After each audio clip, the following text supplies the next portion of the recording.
This is gonna be phenomenal. Like everybody is showing up. I'm seeing you're from all over the place.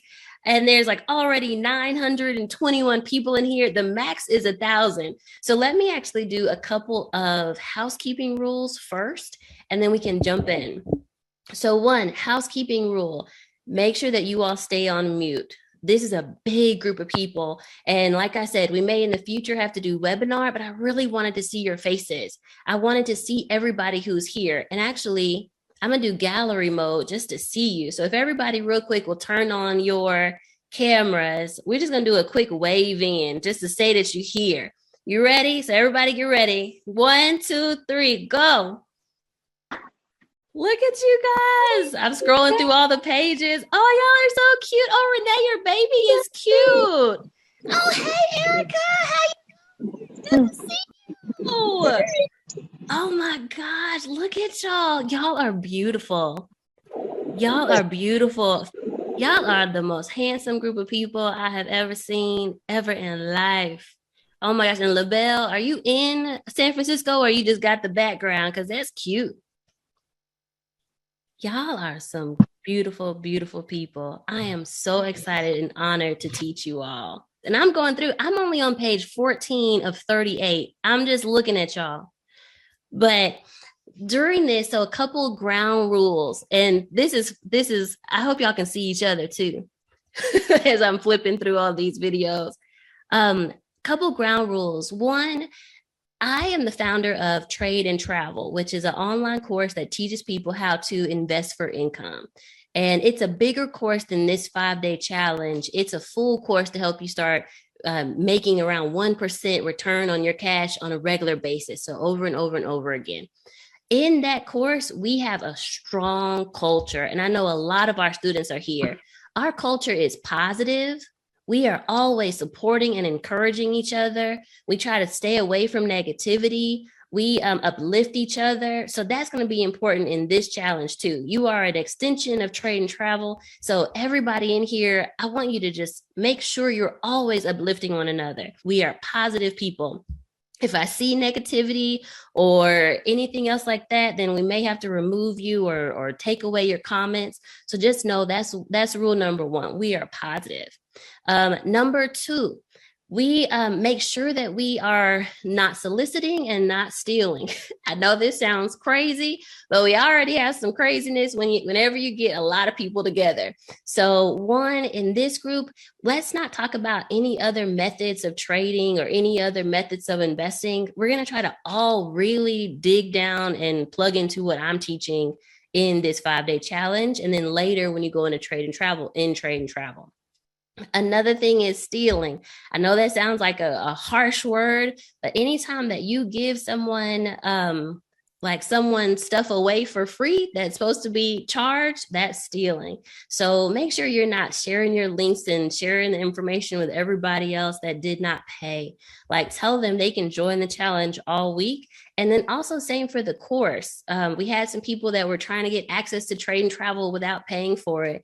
Guys, the things that I'm putting out for you take a long time, and they may seem like they're simple and easy, but there's like one slide even today that I'm gonna show you. It literally took me 2 hours just to make that one slide because it has automations and it moves.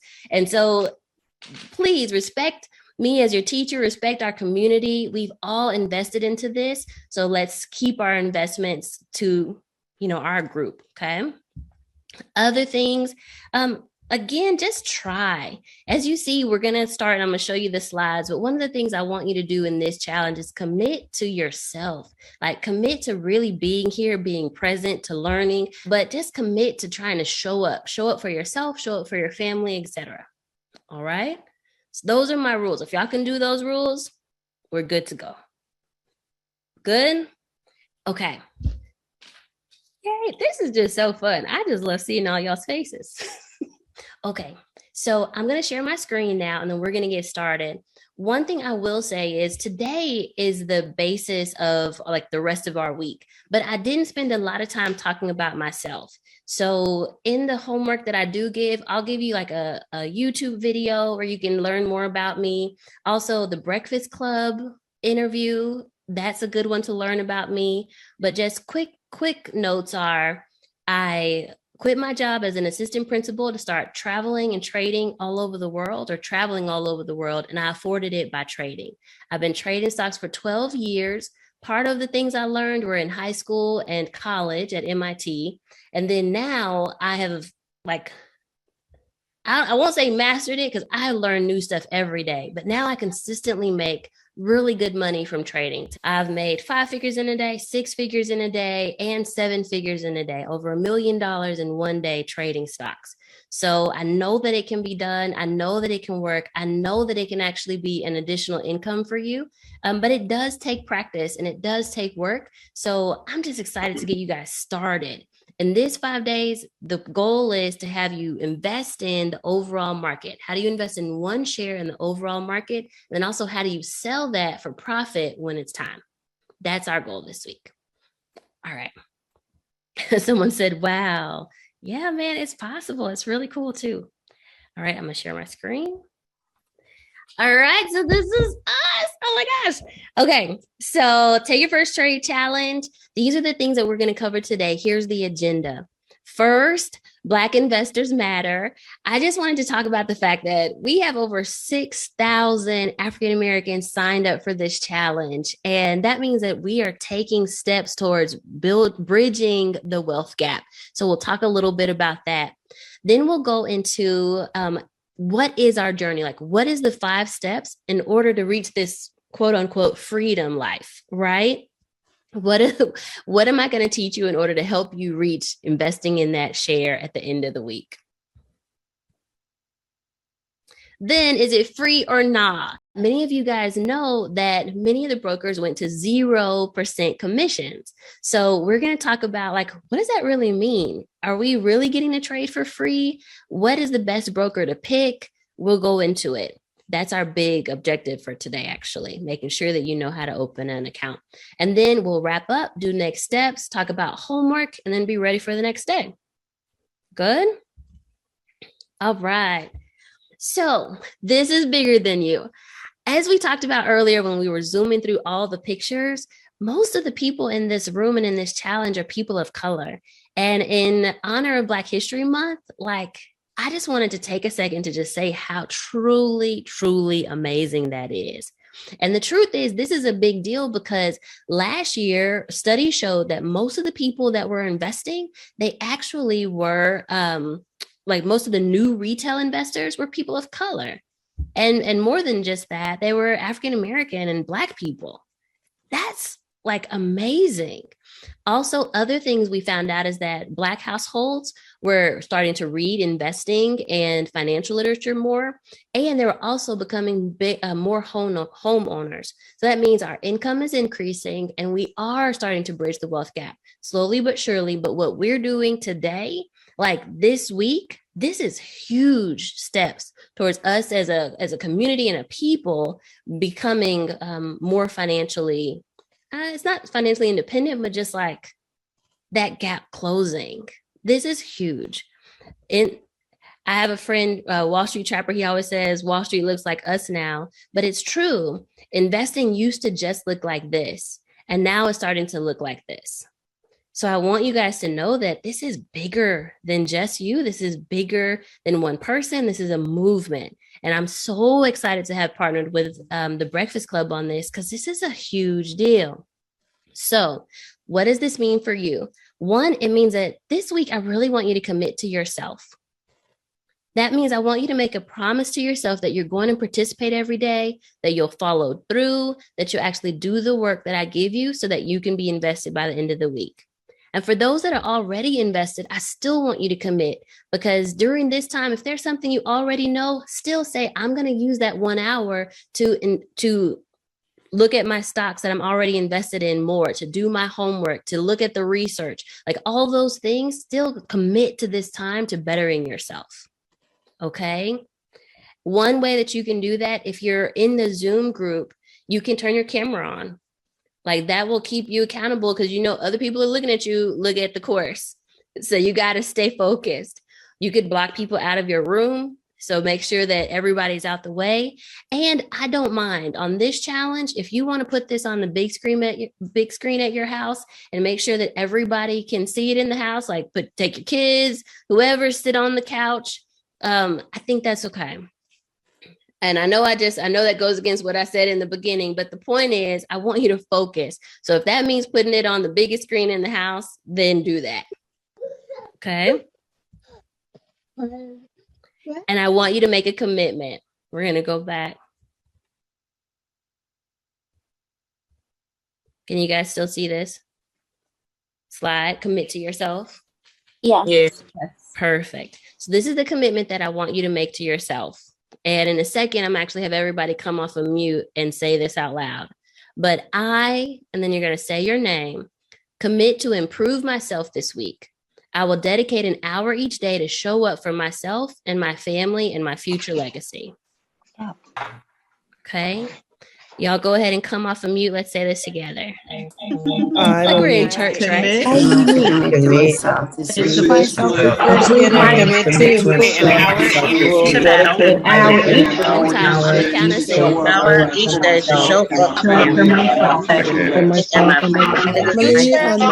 Lord Jesus Christ. I heard a Lord Jesus Christ in there. Hold on a second. Let's do this all together. My family. Y'all ready? We're going to count to 3.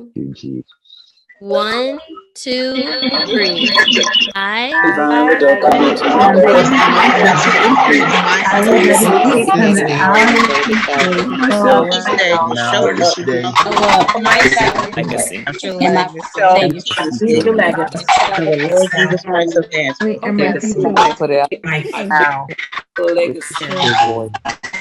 love it. I love it. And y'all can go ahead and put yourself back on mute.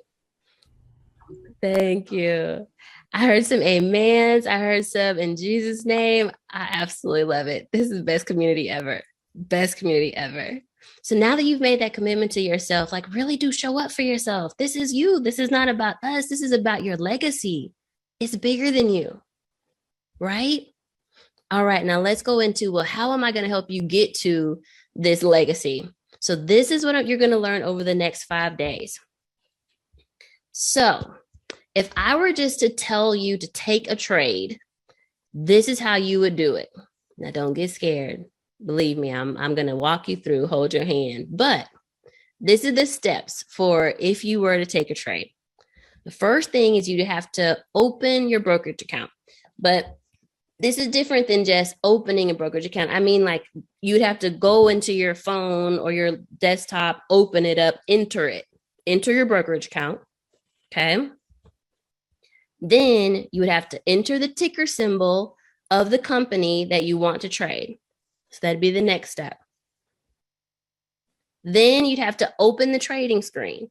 So like, let's say I wanted to trade Tesla. I would have to have entered Tesla into the screen and then, or entered Tesla. Then I would have to press trade, right? Then I would set up the trade and I would press buy. Then I'd wait because now I'm in the trade, but you got to wait for the stock to actually move. And then y'all can't see this participant thing. I hope not. But then you would set up the trade and press sell. These are the things that you would do to take a trade and to actually make money in the stock. But the problem is most of you guys are like, that don't make sense. So now you have all the questions. It feels like all those things start pulling in together and then it starts feeling overwhelming. Like you see how they came in on top of her and then you got all these arrows and the arrows are other questions. So down here at enter brokerage account, it's like, well, how do I even open a brokerage account? And then under enter ticker symbol, it's like, well, how do I pick a company? What is a ticker symbol? What does that even mean? Then with opening the trading screen, well, what is a trading screen? And where do I go to open it? And then with setting up to buy the trade, what in the world do I press all these buttons? Oh my gosh. And then with the wait, this wait usually will turn into, well, this is too much. Terry, I can't do it. I tried. I got to class number 1. And then with the sell, this is a big one. I have some people that will get in, they get into a trade, they're in it, but then they have no idea to get out. So they're like, I think I'm making money right now, but Terry, I really don't know how to take the profit. So that's the things that we're going to actually cover for you this week. This 5-day challenge is really focused on getting you guys invested in the overall market. So we're not going to go into a lot of tangents. You can see those in Trade and Travel, the course, but by the end of this, you will be able to invest in the overall market. So that's where we're focusing. Okay. Then day 4, I'm going to teach you this setup, trade, press buy. What does that mean, Terry? How do I do that? That's day 4. And then we'll cover selling it. So, okay, it moved. Oh man, the S&P went up or the NASDAQ went up. What do I do? It moved. This is the sell. So in day 5, we'll talk about how to sell and take your profit. So that's how I'm going to show you how to take this trade. So here we go. So we're going to spend most of our time today in CNBC.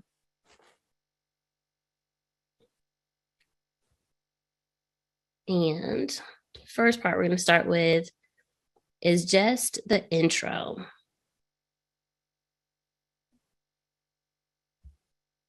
So this is the overview. And in the stock market, actually, let me back up a little bit. Somebody is like, Terry, I need you to go basic. So what is a stock and what is the stock market? The stock market was actually founded in, I'll just show you here. It was actually founded in the 1600s. And even before that, in the late 1400s, that's when the market technically started. That was when the first company decided that they were going to take pieces of their company and then start selling it, and they would give an interest for what they sold.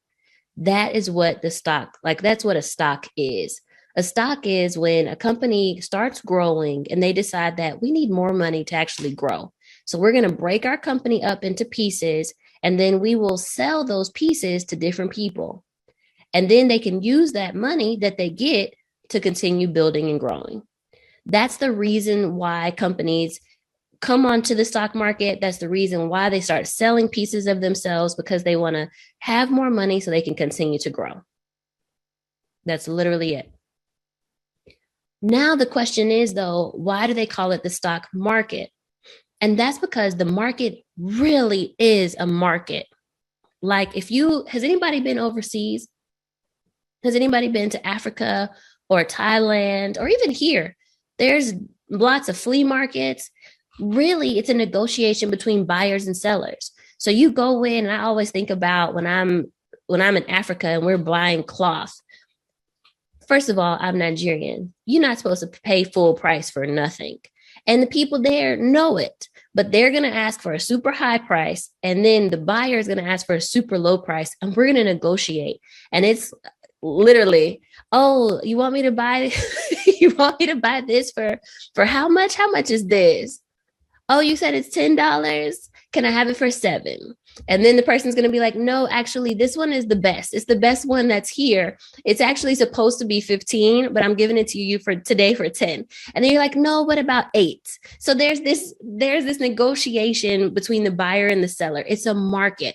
Same thing in Thailand, when you would go to the vegetable market, you see all the vegetables, and we would say, hey, can I have this many for this much? And the seller's like, no, I actually got this from my favorite farm and wherever, and I want to sell it for this. It's a market. So I want you all to think of that with the stock market.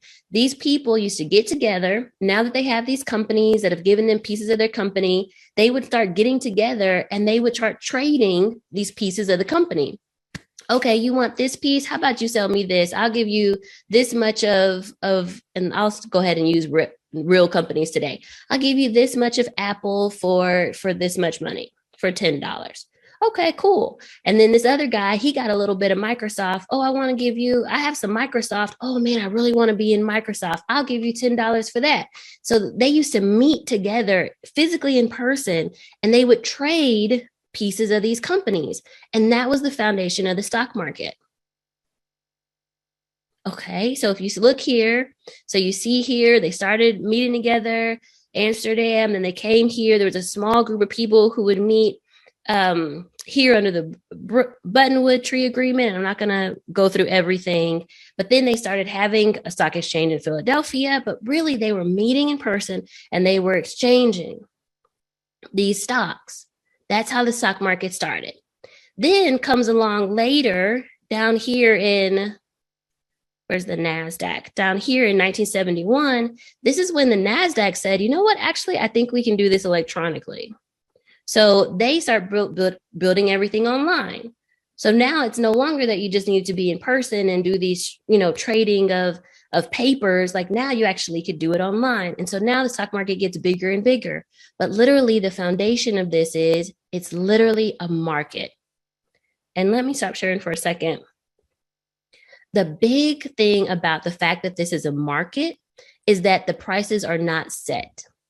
And what I often see when beginners are trading is they think that whatever price shows up on the computer, like that's the price. And they treat stocks kind of like the grocery store. Oh, well, ketchup is $4.71. I'm going to buy it for $4.71. And the bread is $3.02. That's the price. Nothing is a set price in the stock market because it's a market and you can negotiate. So this is a negotiation between buyers and sellers. That's how the stocks move. When you have a whole lot of people that want to buy a stock, it's going to go up in price. When you have a whole lot of people that want to sell a price, it'll go down, or sell a stock, it'll go down in price. So we're just negotiating back and forth. You guys still with me? Someone said I'm breaking up a little bit. If I am, if you all slow down in the comments, that helps sometimes too. And Chris Calvin said, take notes. But we with me still? This is the idea of the stock market. It's like a market. And now you have pieces of lots of different companies, and you have people selling those pieces of the companies back and forth.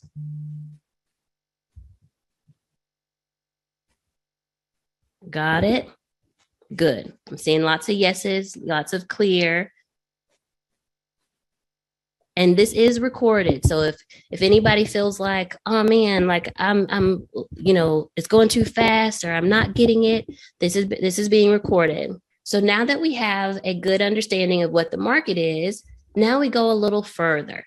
And there's some other questions of, okay, well, now that we're trading stock, what is a stock versus what is an option? I'm trying not to go too far. Okay, good, Minta, or too fast. Mintressa says, hearts and minds are clear. Okay, good. So now the difference between a stock and an option. Well, originally people were trading pieces of the company and they were trading those back and forth. But then someone came along and said, you know what? I bet that company is going to be at this price by this date. And the cool thing is when this guy came along, and this is like in my bigger course, we have this even more drawn out. But when this guy came along, he said, I will bet you that the stock you like will not be this price. He would always bet against people. He would say, I would bet you that the stock you like will not get to here by the end of the week. And of course, the people who like the stock would be like, I'll take that bet any day. This is my favorite stock. Yes, it will. It'll be there. And so they started betting against the stock price at certain times. And they would make these contracts and they would say, I bet this 100 shares of this stock will not be at this price or will be at this price by this date. The end of the week would come, and most of the time the guy was right because he would always bet against stuff. And for whatever reason in the stock market, we're always optimistic. We just think that our stock is going to go to the moon. And oftentimes we are wrong. The people that are selling stock and betting against it oftentimes are right. But he would make all this money because he would, at the end of the week, come back and say, well, did your stock reach that price? And they'd be like, no. And then he'd get to keep all their money. That's what's happening in options contracts. Like literally we are saying you sign a contract for 100 shares at a time of a stock. And you say, I think that this stock is going to be at this price by this time. And at the end of that time, then if the stock is where you said it was, you'll make some money. But if not, you have to give up everything that you put down on that trade. So that's the difference between a stock. A stock is one share of a company, and an option is a contract that's betting on the direction of that stock price. Okay. I made the $259,000. I made that in options contracts of Visa. And I was able to say, I think that Visa is going to go above $230. And then today, when it passed 230 and went to 234, then my options contracts gained a lot of value because I was right. I had quote unquote betted, but there's more to it than that in the right direction, right? So those contracts went up in value. Okay, so that's the difference between a stock and an option. Then we have, what is the difference? And here, actually, I'm going to open my notes. Then we have, what's the difference between trading and investing? Trading stocks and investing. So as a long-term investor, which is, I think this week, I'm teaching you how to trade, but I'm doing it with the overall index, which is something that many long-term investors will invest in. The ETFs that we cover tomorrow are companies that, even if you want to, you could invest in those ETFs and keep them the rest of the year and probably make some good money. You can never say always, right? In trading, you never know. But these usually go up 8 to 10% a year, the ones that we're going to cover today and tomorrow. But as an investor, you're investing for retirement. And I think many people on here, did you guys, tell me in the chat how many of you guys are long-term investors already? Okay, good. A lot of people are saying me, I am. Perfect. Wonderful. So if you're a long-term investor, anybody, if you're investing in your retirement too, I think some people were like, am I an investor? If you have a retirement, if you've been investing in your company's 401k, that's you. Good. I'm seeing a lot of yeses and me. Keith said, okay, that's me. Yep, you figure you're in there. And let me check Facebook too. I want you guys to be responding too.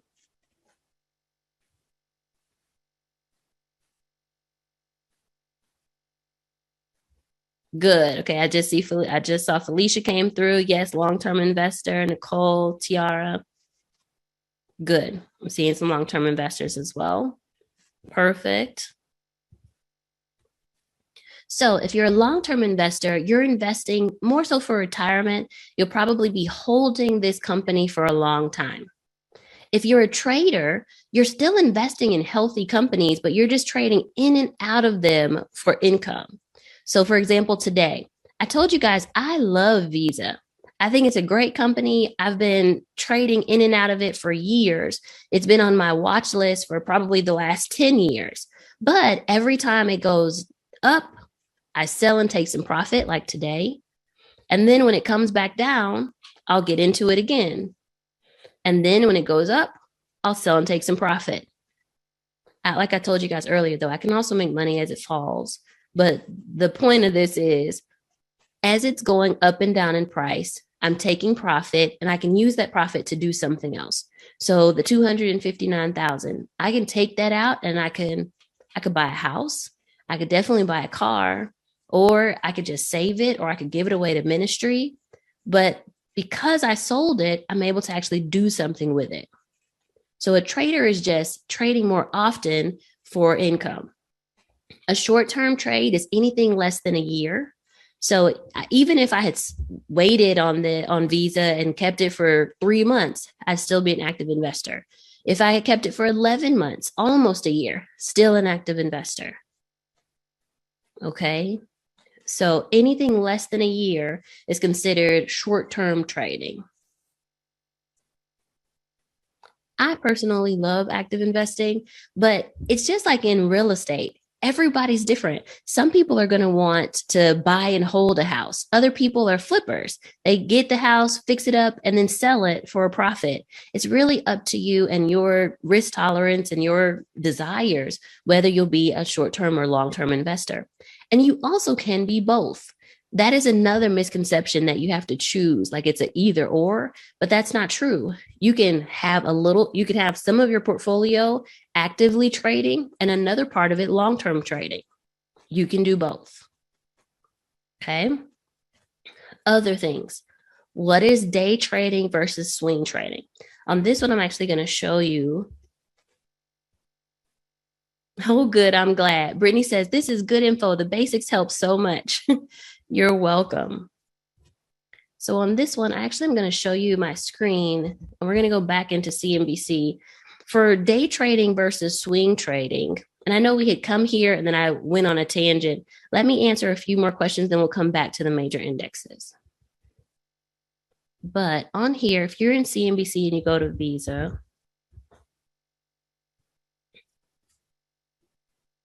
so this is where it's been over time. Excuse me, no, this is just the one day. Let me show you.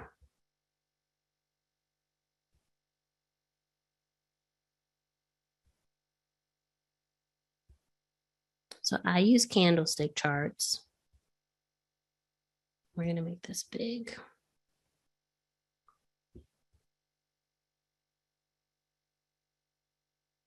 Okay. So you guys don't really know what you're looking at right here. And I don't want anyone to feel overwhelmed because you're like, this doesn't make any sense.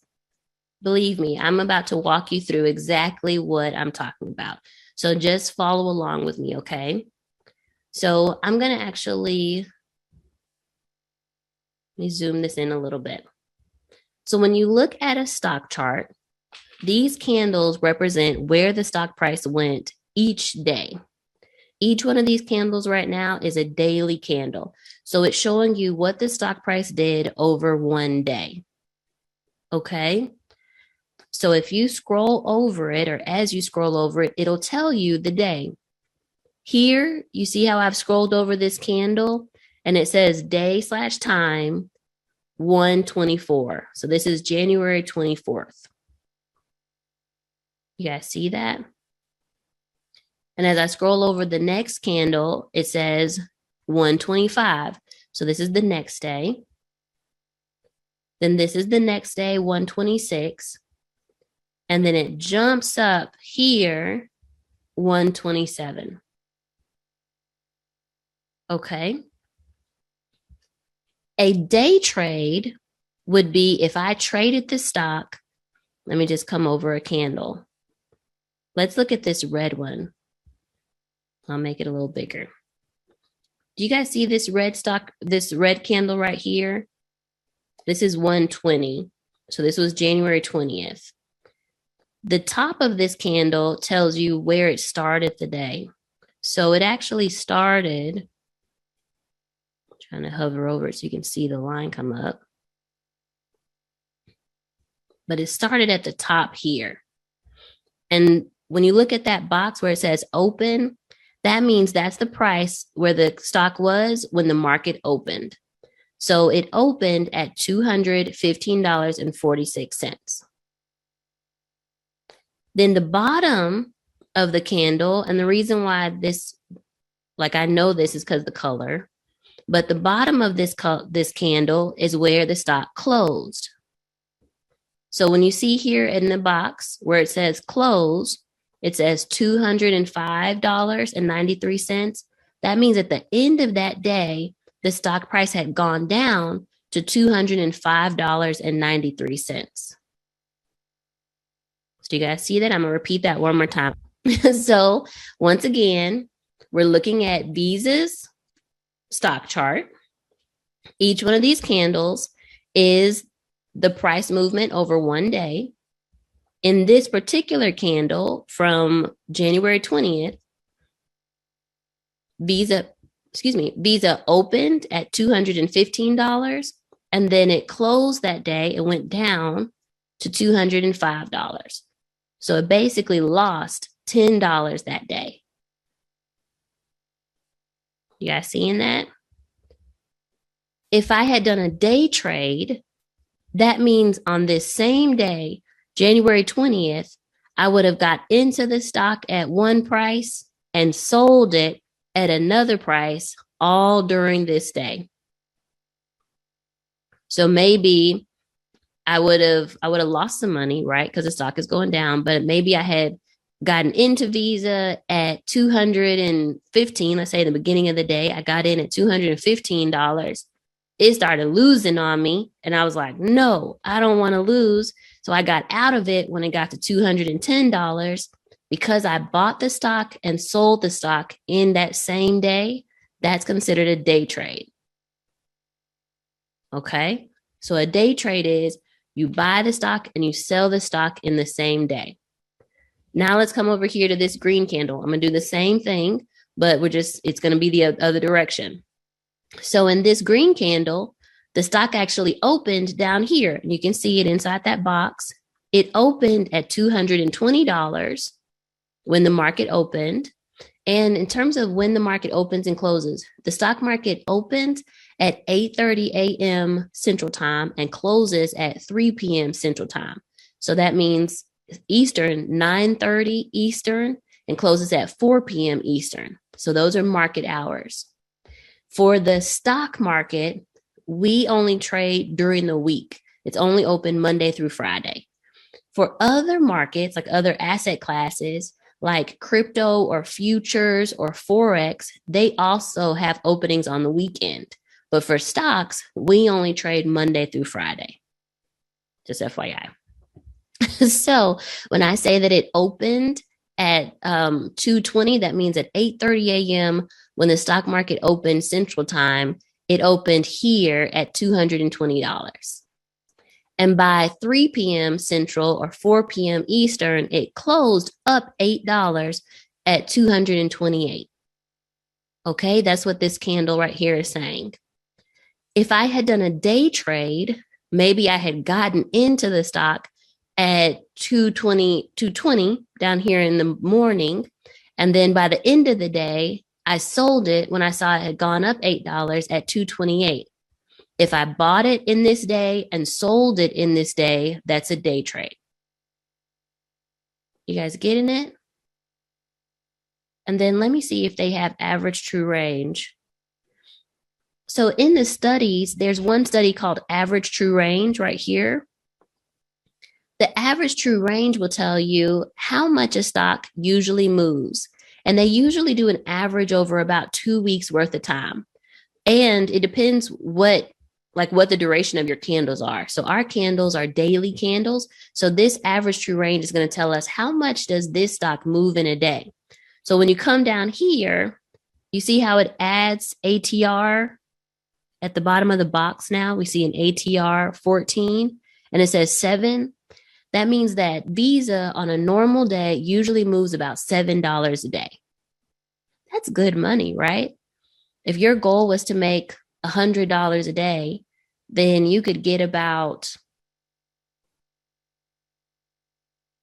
20 of these. 20 shares would give you $140 because 20 shares times 7, it moves $7 a day. Well, you just made $140 with just 20 shares of this. So that would be a little less than your goal, but you wouldn't have to have many shares. But back to the point of day trading versus swing trading. Day trading would say, I got into this stock during this day and I sold it in the same day. That's a day trade. A lot of people make good money day trading. But oftentimes you don't know where the stock is going unless you're looking at charts like I do. But many times you don't know where it's going. So many of my students will actually swing trade.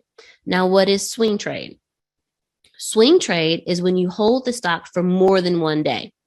So a swing trade, let's look at this here. And let's look at the little box. So this is January 26th. This one, the stock price had gone down that day. It opened, you see the open, it opened at $209, then went down to $206. So that day it lost $3 in value. If I had gotten it that day, like let's say at the end of the day, I got some at $206. Then the next day it jumps up here to $220, or maybe even I waited to the end of the day and it went to $226 and I sold it.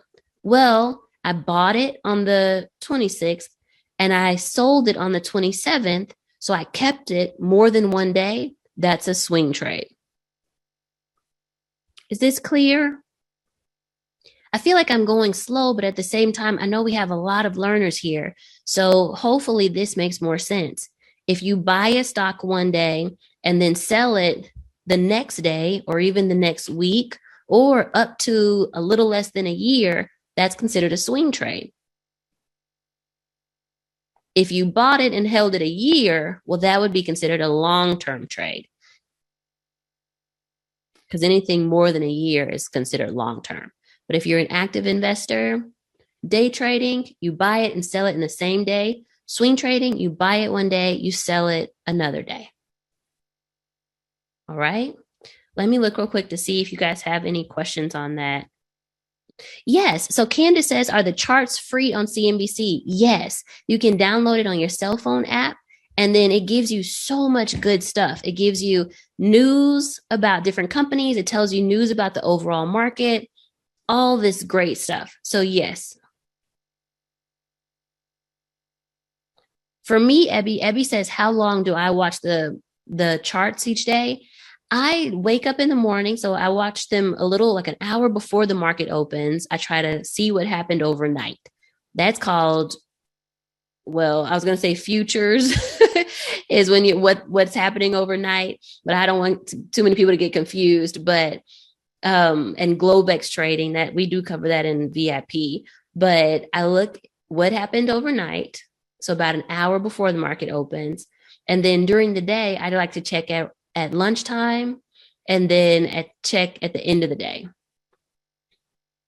Most of my trading, though, I do in the first hours of the trading day. Like I can usually reach my goals pretty quickly. I was actually a little disappointed in myself this morning because Visa opened at $234 and I could have made a lot more than I did, but I was sleepy, y'all. So I was knocked out.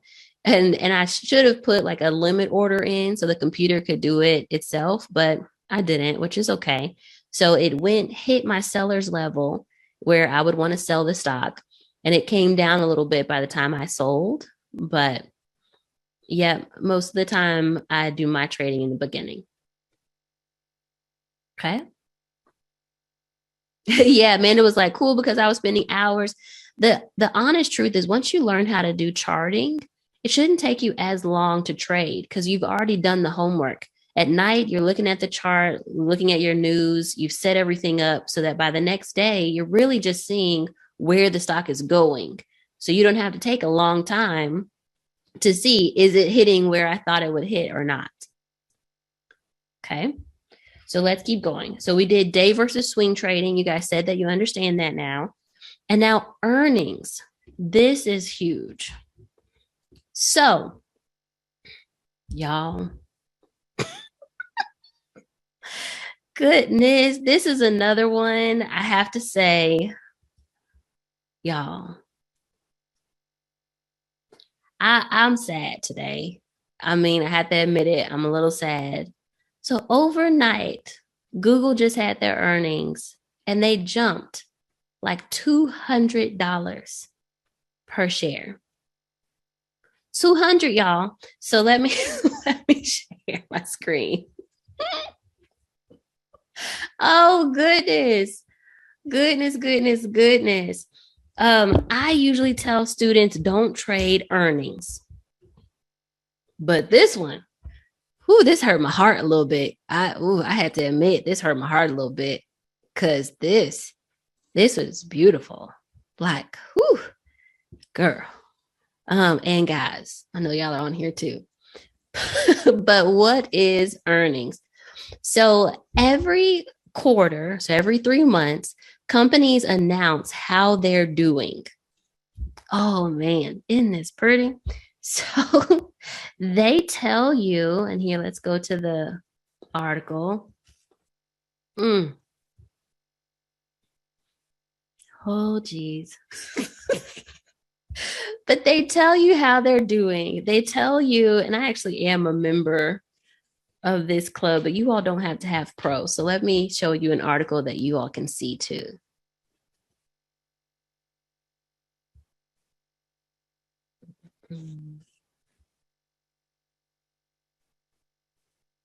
Just want.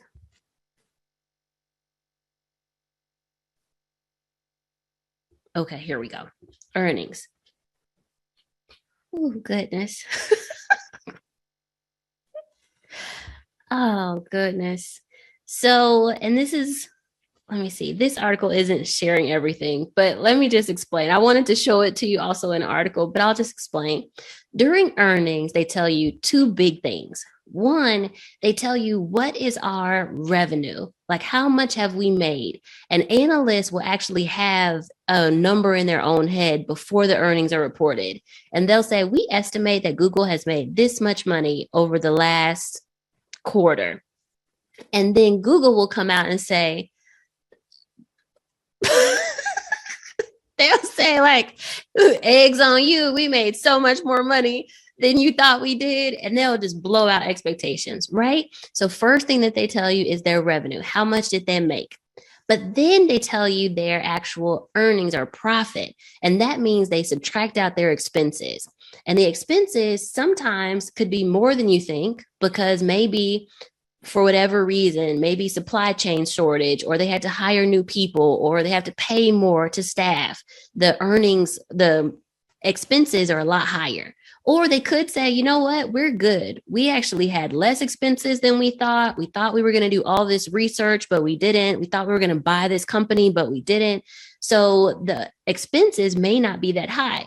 And when you subtract your revenue minus expenses, that now tells you, well, what's the profit of this company? And they'll usually divide that by share. So then they tell you, this is the earnings per share of stock that this company has. Got it? So those are the big things that they're reporting when they have earnings reports. And the other thing they tell you is also their future forecast. So this is where we as traders know and investors know, okay, this is a healthy company. They have really good outlook for the future. I believe that they're going to do some great things next quarter. So they tell you all this in the earnings, and that comes out once a quarter. Now, let me show you the earnings calendar. The one that I like the most is, and I just closed down Instagram, but it's Earnings Whisperer. And they do have a website. So I'll show it here on their website. But what I really like is their Instagram page. So Earnings Whisperer.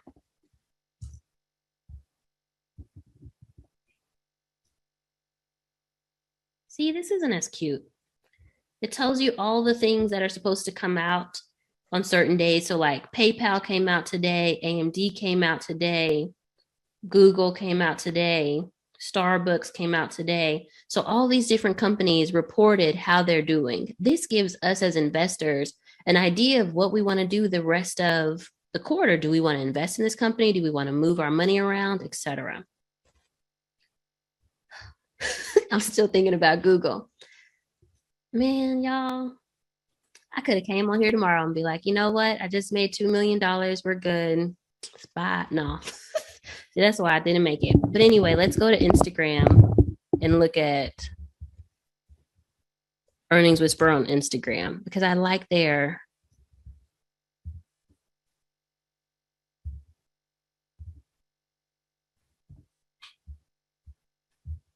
EPS. There we go.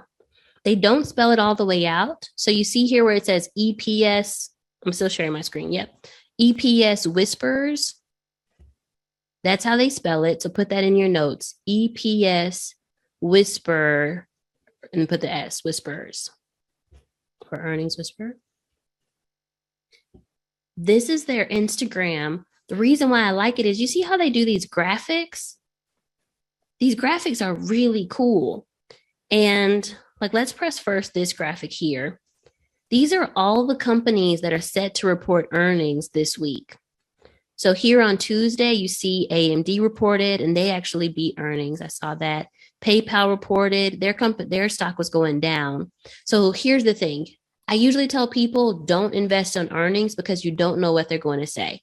So as much as I'm sad about missing out on Google today, I'm also not sad because I didn't miss out on PayPal, because I like PayPal as a company, and I easily could have betted on earnings. That would be betting, because you don't know if it's going to go up or down. But I would have lost, because PayPal actually went down. So sometimes you miss out. It's okay. but at least now we know. But these are the earnings reports, and these are all the different people that are reporting. How I use this to my advantage as a trader.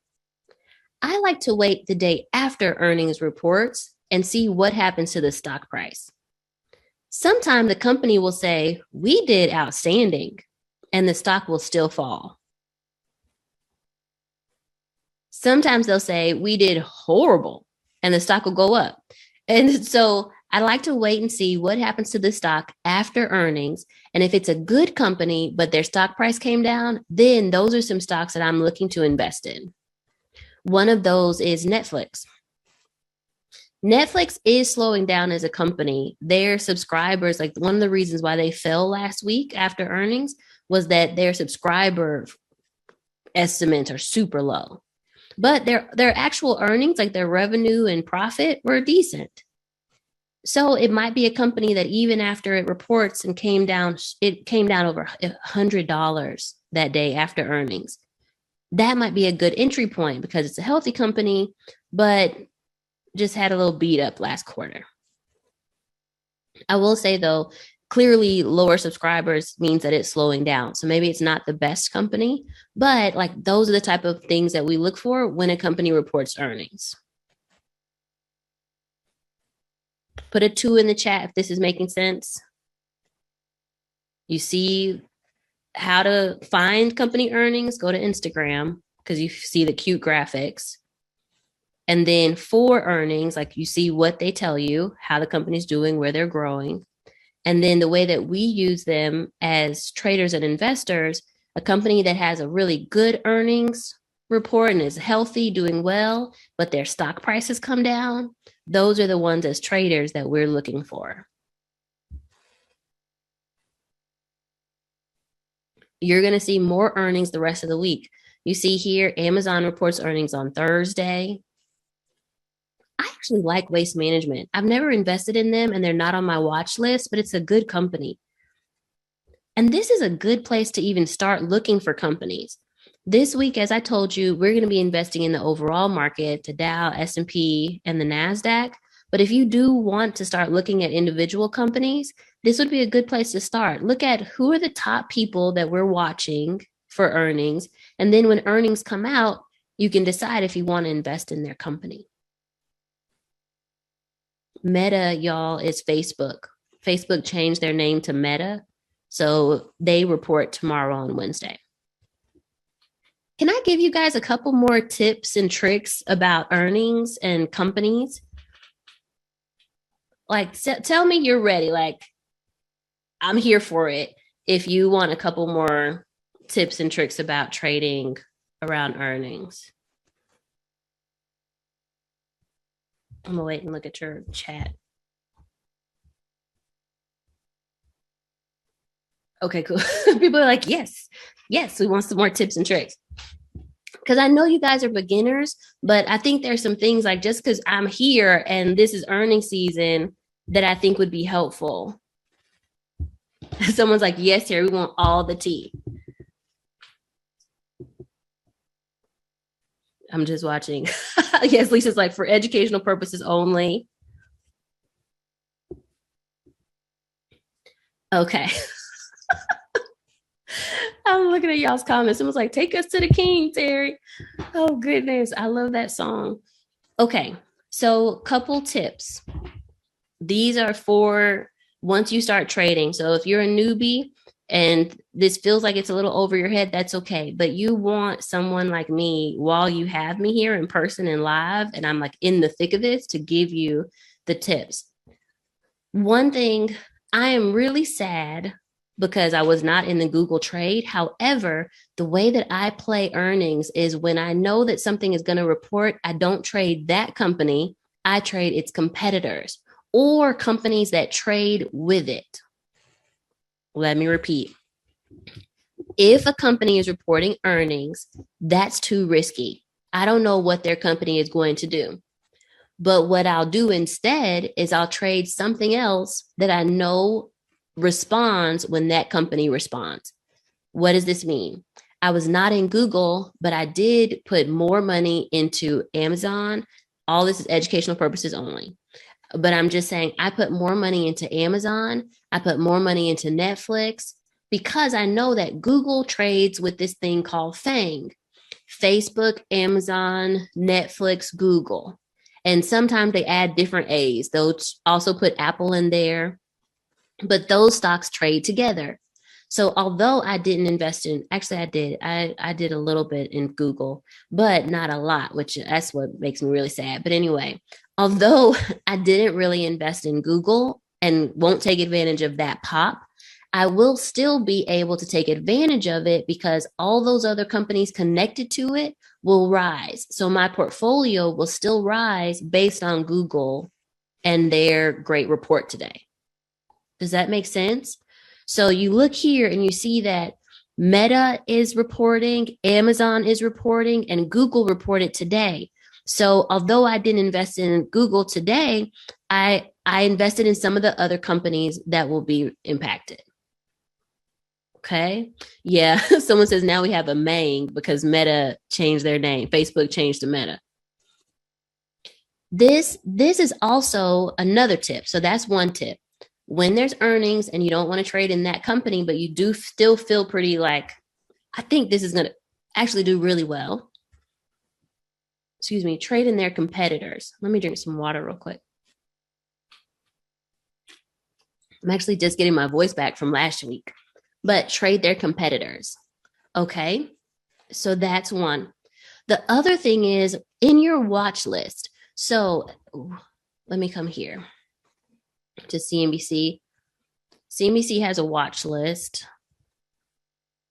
And guys, I have another professional email. So please don't email the emails that you see here in the presentation.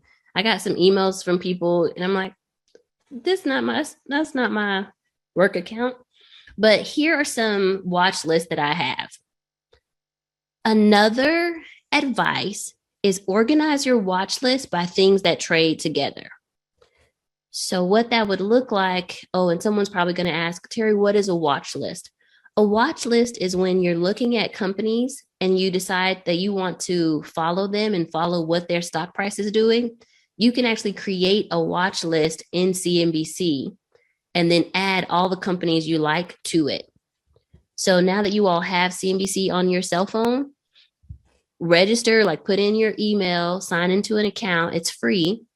And then you can actually make a watch list. And on that watch list, you can put all the companies that you like. And the cool thing about it is that it'll give you announcements and notifications whenever something happens to that company that's on your watch list. So it'll tell you that earnings came out, or it'll tell you if there's a stock split, if you have a watch list. But here's the tip. On your watch list, put things together that trade together. Now, this is like, how will you know that they trade together? It's usually the company and its competitors. And sometimes it's the company and just companies that are similar. So for example, on here, these are not in the right order. So I'm going to manage my watch list. Let's manage this one.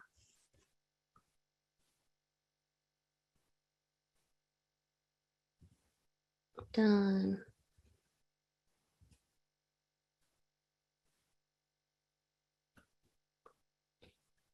But what I really want to do,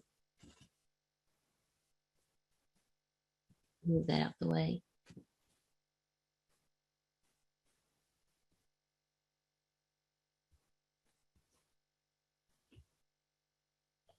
Going.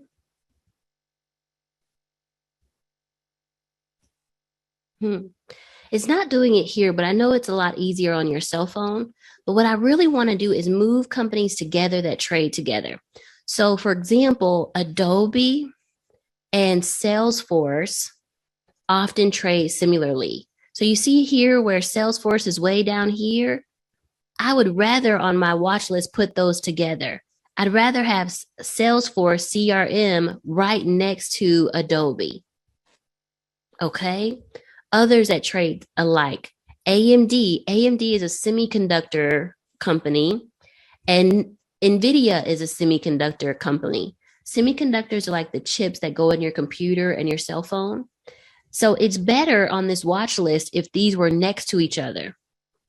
Why do I say that?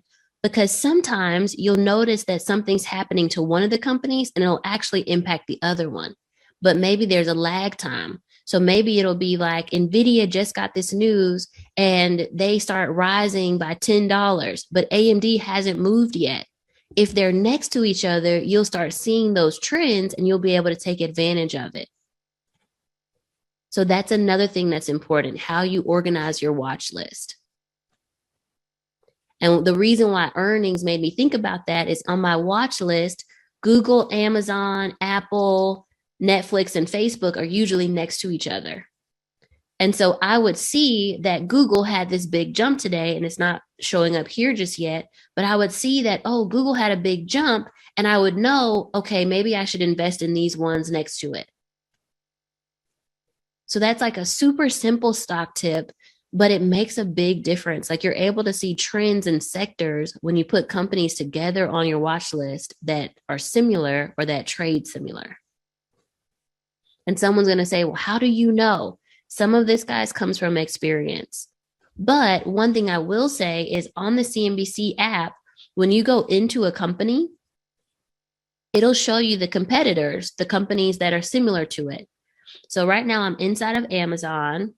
When I scroll down, I think it's here at the bottom. You see here, it says top peers. These are companies that trade similar, or not so much that trade similar, but are similar to Amazon.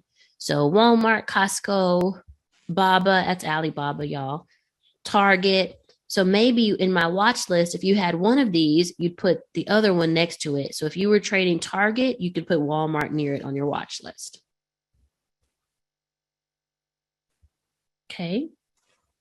And likewise, if Walmart reports and it says that it did an outstanding quarter, you might have invested in Target and now you know what's going to happen to Target stock. Now, this is not surefire. This is just extra little tips and tidbits that give you a little advantage over others. And isn't it crazy? Like some things that you don't even think about, like how you order your watch list will make a difference on whether you make money or you missed it. Simple. But okay, let's keep going. Oh man, we're like low on time. If it's okay with you guys, I'm going to keep going a little bit more in teaching because I didn't even get to show you the actual thing we wanted to show, which was what's in the overall market. So now that we covered those things, though, let me just make sure. Oh, there was one other big question I wanted, but let me show you the overall market. These, you saw them a little bit in the history of this. The Dow Jones was created here in 1896. And then the S&P 500 was created here in 1941.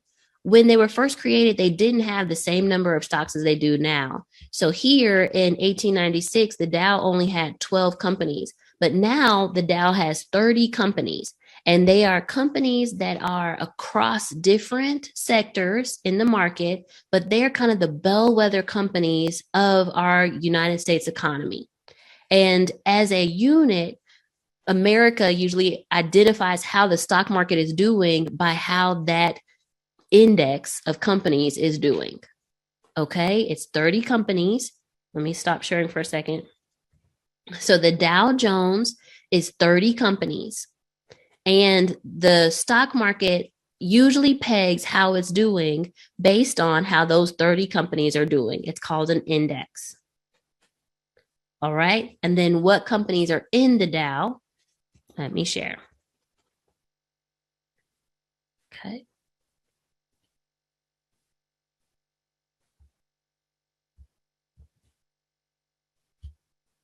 And you can see like here where it says Dow, S&P, NASDAQ, this is what the market usually pegs its success or failure on. Like it'll say, oh man, the market's doing so well. The Dow was up this many points, or oh, the market's doing so bad. And then this FUT next to here is futures because the market is closed. So overnight, what happens with the indexes is traded in the futures market.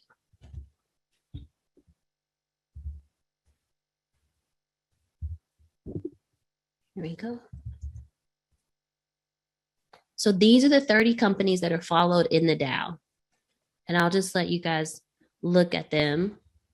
but you'll see that they are over different sectors. So you have like American Express in the finance space, Apple, Boeing, Cisco, Chevron, this is oil and gas, Goldman, Home Depot, Honeywell, Intel. And your homework tonight, I actually want you to Google what companies are in the Dow, what companies are in the NASDAQ, and what companies are in the S&P 500. Just look it up so that you can see. I'm giving you a sneak peek, but especially since we've run out of time for today, then I want you all to actually look for yourself. So I'll scroll down just so you can see a little bit, but Visa is part of the Dow. It made it into the top 30 companies. But the cool thing is they look at market caps. They look at how big is the stock. They look at how healthy is it. Like these are pretty big, healthy, well-known companies in our market, and they're across several different sectors. Okay. Nike is in here. United Health for the healthcare, Salesforce, Disney. So part of your homework is actually go back and look at that. Another index is the NASDAQ index. These are usually technology companies. So the NASDAQ, it is an overall, it actually is now a stock exchange. So it has all these technology companies come and they go public. Going public means they decide to sell their shares to other people. They do that and they choose the NASDAQ as their stock exchange. As the top 100 part of the NASDAQ, that's put together into something called NASDAQ 100. Let me say that again. The NASDAQ 100 is the top 100 companies from the NASDAQ, which are usually technology companies. Got it? Okay. So here's the companies that are in the NASDAQ 100.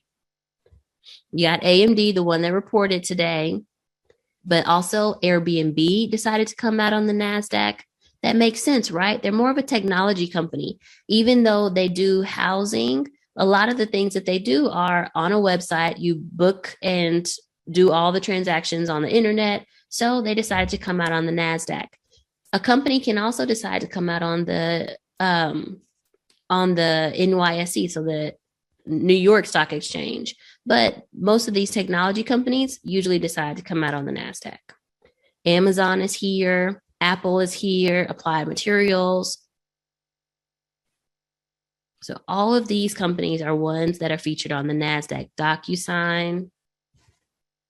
So for your homework, also look at this.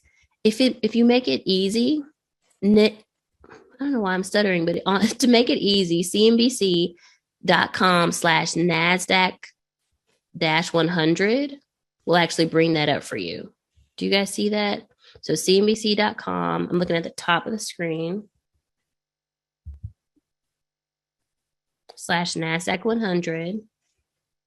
That'll take you to this. Or if you do CNBC.com/Dow30, it'll also take you to the same page. Then you can click. Okay. The S&P 500 is the top 500 companies that are in the market. And that also is usually checked as a bellwether. So you can also Google and see what's in there, but there's so many companies in there. It's okay to just know, okay, 500 companies. And many of these companies are in the S&P 500 as well. So a company can be in both places. I personally think that as we go through the rest of the week, you may want to invest in the S&P 500 because it's a lot of companies. It gives you a plethora of room because it's in different indexes, not indexes, but different spaces and sectors. So as you decide what ETF to invest in this week, S&P 500 might be a good one. That's the one that last year was up 26.9%. So it's the top 500 companies. It was up 26.9%. That's the S&P 500. Okay. One last thing here. It shows you different sectors, and these are also really cool to invest in too. As we talk tomorrow, we're going to talk about exchange traded funds. You can also decide to invest in a whole sector. So if I wanted to do healthcare, I can invest in an ETF that covers all of healthcare. or all of financials or energy, technology, etc. And you're able to see here how like these are clumped together, like all those companies are clumped together. You can see how they're moving as a sector. So here, energy sector is moving really well. It was up $17 today, which was a really positive change. The industrial sector has been moving well. There was a time where technology the last couple months had been going down, but industrials was starting to move up. People just decided to move their money, rotate. They said with the interest rates going up, these other industrial companies are going to do better. Okay, so this is also another good thing to click on. So your homework today is I want you to go to cnbc.com. I want you to look up the Dow 30 and take some time to actually see what companies are in the Dow. Okay. Then I want you to also look at the NASDAQ 100. These are all in the same place. See what companies are in the NASDAQ. You don't need to invest in any of these just yet because tomorrow we're going to invest in the overall market and these overall indexes. But I just want you to know what's in them. And then I also want you to look at sectors. See what sectors are available. Consumer discretionary, consumer staples, energy, and just check and see like, okay, I didn't even realize all those were clumped together. Then tomorrow what we'll do is we'll say, okay, if you wanted to invest in one of these sectors or the NASDAQ or the Dow or the S&P 500, how would you do it? And the way to do it, here, let me stop sharing for a second. So tomorrow, I'm going to repeat that too, so you can see me. But tomorrow we'll cover, okay, if I want to invest in those 30 companies in the Dow as an index, or I want to invest in the 100 companies in the NASDAQ 100 as an index, how do I do it? Or even those sectors. If I want to invest in those sectors, how do I do it? We'll look at that tomorrow, and that's something called an exchange traded fund. So we'll look at what funds can you invest in to actually be a part of those overall indexes and sectors. Make sense? And someone said, okay. I'm looking at okay, good. I'm looking at yeses. So y'all put some money bags or an emoji in the chat if you feel like you learned something today. Did you learn today? Yes? Good. I'm seeing emojis. Perfect. The big things to know that we covered is the stock market really is a market of people buying and selling shares of companies. Stocks are a company decided to sell a piece of their company and they wanted to make some money so they could grow. The stock market is people just back and forth trading those shares. And it's not a set price because you're negotiating. Then we talked about, well, how do you know if a company is even doing well and if those shares are worth anything? Earnings. Earnings come out once a quarter and they tell us if a stock is doing well or not. Then we said, and then when do you trade it? Is it day trading or swing trading? If you hold it one day, you get into a stock and sell it that same day, it's a day trade. If you get into a company, you buy a share one day and sell it the next day, it's a swing trade. And so now that we know all these things and we're ready to actually invest in one of them, tomorrow we'll talk about how to do that. Well, how do I buy my first share of the overall markets? And we'll look at that tomorrow at ETFs. Yay! I'm so excited for you guys. I feel like you learned a lot today and I don't want to overwhelm you. I told you I'd keep you for an hour, so let's go. The last question though that I do want to cover, because I'm sure someone is about to ask me this, is what is a stock split? Because we just heard that Google is going to do a stock split, 20 shares for every one share. It literally just says right now their stock is over $3,000. It's $3,010. They're going to break that up and say, okay, for every one share, you now get 20. If you divide 3,000 by $20, that's how much the new shares are going to be worth. So it doesn't actually change the valuation of the company. It just says now we have more shares and each share is worth less. And people who own Google now, so if you have Google stock Instead of having one share in your computer, once they do the split, it's going to say you have 20, but it still costs you the same amount. So that's not going to change. All right. Yay. All right, cool. So I'm excited for you guys. Thank you so much. And we will see you all tomorrow.